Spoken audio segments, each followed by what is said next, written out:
नमस्कार, माझं नाव प्राजक्ता आणि तुमचं स्वागत आहे माझ्या नवीन यूट्यूब चॅनलमध्ये. तर आज आपण बनवणार आहोत अख्खा मसूर. असा झणझणीत अख्खा मसूर जर तुम्ही एक वेळेस खाल तर कितीही जरी खाल्ला तरी पोट भरेल पण मन भरणार नाही. तर अशी याची चव आहे. चला तर मग स्टार्ट करूया.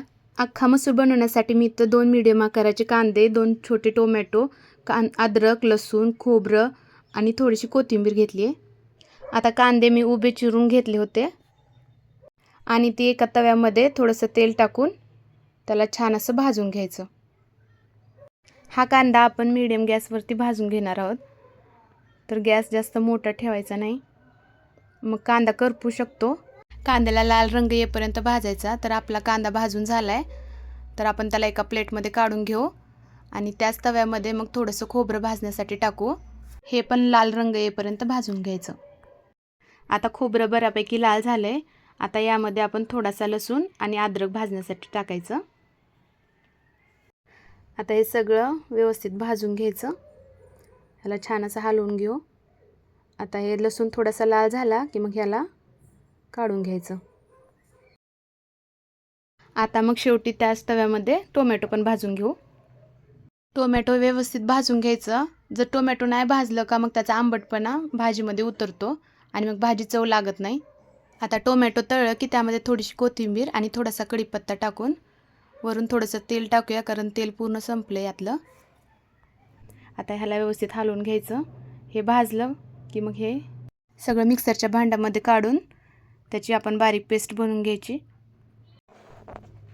आता गॅस चालू करून गॅसवर कुकर ठेवू आणि कुकरमध्ये 2 चमचे तेल टाकून त्यामध्ये थोडेसे खडे मसाले, त्यामध्ये मी थोडीशी जिरी, दालचिनी, मिरी, 2 लवंग आणि तेजपत्ता घेतला आहे. आता ते व्यवस्थित तळलं की आपण जी तयार केली होती पेस्ट, ती पेस्ट त्यामध्ये टाकायची. गॅस स्लो ठेवायचा.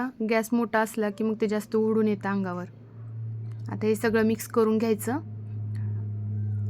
आता ह्याला कमीत कमी 1 ते 2 मिनिटं तळू द्यायचं, कारण आपण सगळा मसाला पहिला भाजला होता, त्यामुळे जास्त काय तळायची गरज नाही. याला थोडंसं तेल सुटायला लागलं की मग आपण सुके मसाले टाकून घ्यायचे. या पद्धतीनं भाजी बनवली की एकदम परफेक्ट बनते.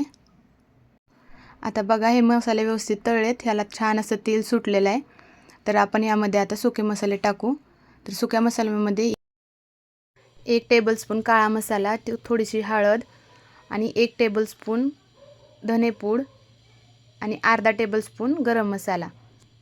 आता हे टाकून झालं की हे सगळं मिक्स करून घ्यायचं. गॅस बारीकच ठेवायचा, नाहीतर मसाले जळू शकतात. आता हे मसाले बारीक गॅसवर आपण 1 मिनिट तळून घेऊया.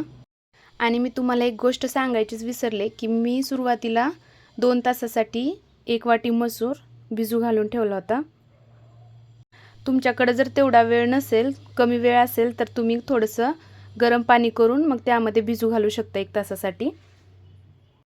आता हे सगळे मसाले व्यवस्थित तळले गेलेत. आता यामध्ये आपण जो भिजवला होता मसूर तो टाकून घेऊ आणि यामध्ये 1 टेबलस्पून मीठ टाकून हे सगळं आता मिक्स करून घेऊ.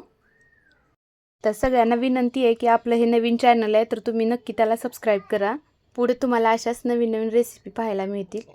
आता यामध्ये 1 ग्लास पाणी टाकून याला टोपण लावून ह्याची एकच शिट्टी काढून घेणार आहोत. जास्त शिट्ट्या करायच्या नाहीत, नाहीतर मग मसूर गाळ होतो. तर बघा किती छान शिजलाय. वास पण खूप छान येतोय. तर या पद्धतीनं बनवाल ना तर लहानापासून मोठ्यापर्यंत सगळे तुमचं कौतुक करणार. तर ही रेसिपी तुम्हाला कशी वाटली मला कमेंट करून नक्की सांगा. आणि व्हिडिओ आवडला असल्यास व्हिडिओला लाईक आणि आपल्या चॅनलला सबस्क्राईब करा.